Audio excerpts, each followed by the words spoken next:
ये खबर देखिए जरा, यूरोप शांति नहीं युद्ध चाहता है, ये कहना है प्रेसिडेंट पुतिन का। यूरोप शांति नहीं युद्ध चाहता है, ये महत्वपूर्ण बात। यूरोप की शांति शर्तें बिल्कुल अस्वीकार्य हैं।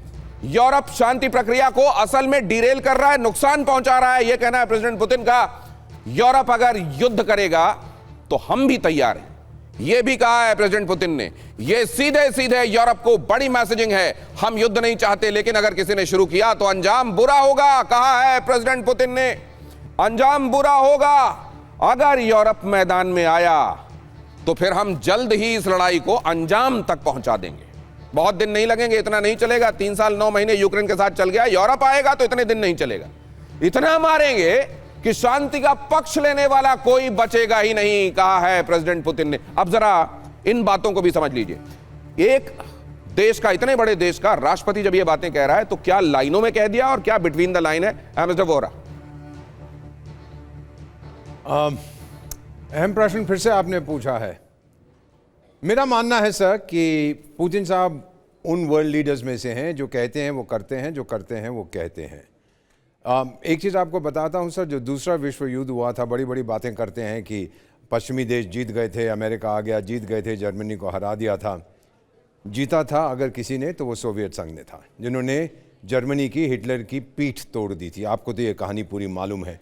अगर जर्मनी हमला ना करता सोवियत संघ पे, मुझे मालूम नहीं क्या अंजाम होना था उस दूसरे विश्व युद्ध का।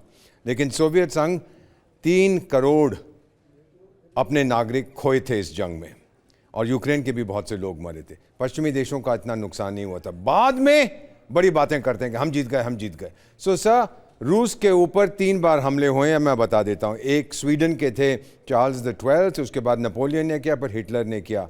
तीनों बार जब रूस के व्यक्तित्व, रूस के सर्वाइवल पर, अस्तित्व पर खतरा आया है, रूसी एक हो जाते हैं, मदर रशिया की सुरक्षा के लिए निकल आते हैं। इसीलिए अगर पुतिन टफ टॉक कर रहा है कि आके देख ले, भिड़ जा मेरे साथ, बताता हूं तुम 32 देशों को, रूसी उसका पूरी तरह से समर्थन करते हैं सर। ये बहुत बड़ी बात है। और ये इसीलिए अगर मान लीजिए उधर से कोई भी एक छोटा प्रोवोकेशन होता है असल में ललकारने वाला या वाटर टेस्टिंग वाला, तो ये बातें कहां चली जाएंगी। ये कहना कि फिर इतने दिन नहीं लगेंगे, बहुत जल्दी अंजाम को पहुंचा देंगे, इसका मतलब ये है कि वो वेपन भी यहां यूज किए जाएंगे जो अभी तक इस्तेमाल नहीं हुए हैं। और क्या वो परमाणु भी हो सकता है? ये एक बड़ा स्टेटमेंट है। अब जरा देखिए जर्मनी को लेकर ये जो बात अभी मिस्टर वोरा बता रहे थे, मैं जरा मिस्टर वोरा के पास ही चलूंगा, लेकिन ये बात पूछते हुए प्रसून साहब से। प्रसून साहब, ये जो जर्मनी की एक तरीके से रशिया को लेकर बिटरनेस है, क्योंकि उसके पीछे एक बैकग्राउंड है। जब जर्मनी की तरफ से कोई बात कही जाती है मौजूदा परिस्थितियों में, तो ये मैं जानना चाहता हूं क्या वो उसके पीछे वो बिटरनेस भी होती है, या असल में कंप्लीट रियलिस्टिक स्टेटमेंट्स होते हैं, या उस बिटरनेस के बैकग्राउंड में स्टेटमेंट्स दिए जाते हैं? जी, जहाँ तक मुझे यहाँ पे लगता है जर्मनी में ये मोर रियलिस्टिक स्टेट पे दिए जाते हैं, क्योंकि जर्मनी खुद इंटरनली अगर आप देखें वो काफी मुद्दों से जूझ रहा है, और एनर्जी सिक्योरिटी उसमें सबसे बड़ा मुद्दा है। और बाकी जो उनका इकॉनमी भी है वो बहुत मतलब स्टेबल है। और अगर ऐसी भी बातें हो रही है, अगर एनर्जी सिक्योरिटी नहीं मिली तो आने वाले कुछ सालों में वो नेगेटिव ग्रोथ में चला जाएगा। तो जर्मनी को कहीं ना कहीं रशियन एनर्जी अगर जल्दी मिल जाती है तो वो रिवाइव होने में काफी मदद करेगा। तो रियलिस्टिकली जर्मनी तो यही चाहेगा कि कहीं ना कहीं इस समझौते या पीस टॉक्स में कहीं रिजल्ट निकले और ये युद्ध बंद हो। तो इसमें रियलिस्टिकली ही चीजों को देखा जा रहा है, ये कहा जा रहा है प्रसून साहब की तरफ से। मतलब हिस्टोरिकल जिस बिटरनेस की बात होती है उसको यहां पर कंसीडर करते हुए, या उसको भी सबकॉन्शियस में रखते हुए कहीं कोई बात कही जाती है, ऐसा नहीं है। कम से कम प्रसून जी की अंडरस्टैंडिंग ये है, लेकिन ये है वो हिस्सा। अब जरा कार्तिकेय सर, मैं आपको यहां लेकर आना चाहता हूं। ये अभी जिसकी बात हम कर रहे थे कि इतना बड़ा देश, जहां अगर आप ईस्ट से और वेस्ट की तरफ आए तो 11 टाइम जोन बदल जाते हैं, उसको लेकर यह कहा जाता है कि ये तो जमीन हड़पना चाह रहा है, और इसीलिए ये यूक्रेन की जमीन भी हड़प चुका है, इसीलिए अब बाकी देशों की भी जमीन जो यूरोप से जुड़े, यूरोप के देश हैं, उनकी जमीनें भी हड़प सकता है। यहां से पूरी एनर्जी का पूरा ना सही, लेकिन अभी बहुत कंसिडरेबल लार्ज चंक अभी भी वहीं से आ रहा है। साथ में मतलब ये तुम्ही से मोहब्बत, तुम्ही से लड़ाई, अरे मार डाला, दुहाई दुहाई भी चल रहा है। ये जरा ये मुझे समझाइए सर, ये इन देशों, एक तो इसको कितना मोनोलिथिक यूरोप माना जाए, पहले तो ये, क्या ये मोनोलिथिक यूरोप है? नहीं, नहीं, मोनोलिथिक तो डेफिनेटली नहीं है, बिकॉज सब देशों के अपने अपने ओपिनियंस हैं। परंतु रशिया फोबिया, जो एक बहुत अच्छा वर्ड एम्बेसडर साहब ने यूज किया था, रूसोफोबिया। रूसोफोबिया एक बहुत भी बड़ी चीज है, और आपने पिछले, जब से ये एक्चुअली इशू शुरू हुआ है 1991 से, आप मान के चलिए बोरिस येल्त्सिन के टाइम से ये इशू है कि जब ये, उसके बाद जब ये बाल्कनाइजेशन हो गया ओल्ड यूएसएसआर का, और ये बाकी देश जब इंडिपेंडेंट हुए, तो धीरे धीरे नेटो ने उस तरफ जाना शुरू किया, रशिया की तरफ जाना शुरू किया।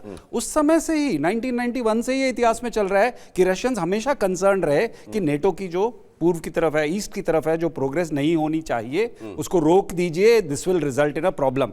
91 से आज 2025 है, 2022 में एक्चुअल इन्वेजन हुआ, और 2014 में जो है उनकी लड़ाई एक्चुअली उस तरफ से शुरू हुई। तो कहने की बात यह है कि ये बहुत पुरानी समस्या है, जो रूसोफोबिया। एक चीज मैं पूरे नक्शे को देखता हूं तो एक चीज समझ में आती है सर, ये देखिए, ये है पड़ोस रशिया का, लेकिन यहां पर ऐसे हालात बने हुए हैं कि अपने पड़ोस के बजाय दुनिया भर की चिंताएं हैं, इसको प्रोवोक करते रहो, दुनिया में खेलते रहो। ये देखिए, इधर आ जाइए जरा, यहां अब जरा मैं इधर ले जाना चाहता हूं। ये भारत से ही अलग होकर एक जैसी भाषा, एक जैसा खान पान, व्यवहार, सब कुछ, और उसके बाद यहां इन दोनों के बीच में आपस में चलता रहता है। और यहां देखिए, फिर ये मुझको यहां पर ये नजर आ रहा है, ये अमेरिका। ये पूरी दुनिया में पड़ोस में आग लगा लगा के डेमोक्रेसी की हिमायत और इसकी हिमायत और उसकी हिमायत, कमाल खेल है सर। ये जरा इसको भी समझाइए एम्बेसडर वोहरा। मैं और इसके बाद युक्तेश्वर साहब के पास जाऊंगा, लेकिन पहले ये समझना चाहता हूं, ये इसका खेल समझाइए जरा। मैं ये इसको समझने में बड़ा इस समय इंटरेस्टेड हूं। अमेरिका के बारे में जी सर, यूक्रेन यूरोपियन यूनियन का सदस्य है क्या? नेटो का सदस्य है क्या? तो क्यों मरने को तैयार हैं उसके लिए?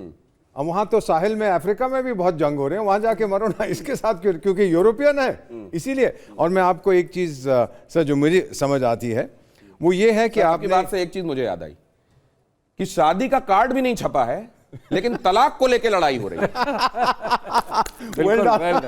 ब्रिलियंट, इसका मैं प्रयोग करूंगा किसी दूसरे शो में।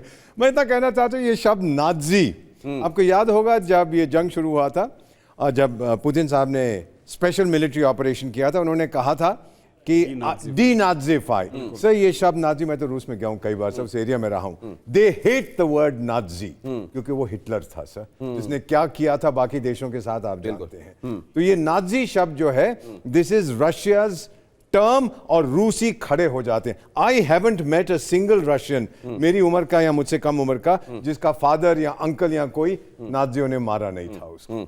So this is a very strong feeling, and Putin was able कि उसने उठा दिया उनकी कलेक्टिव एंगर को।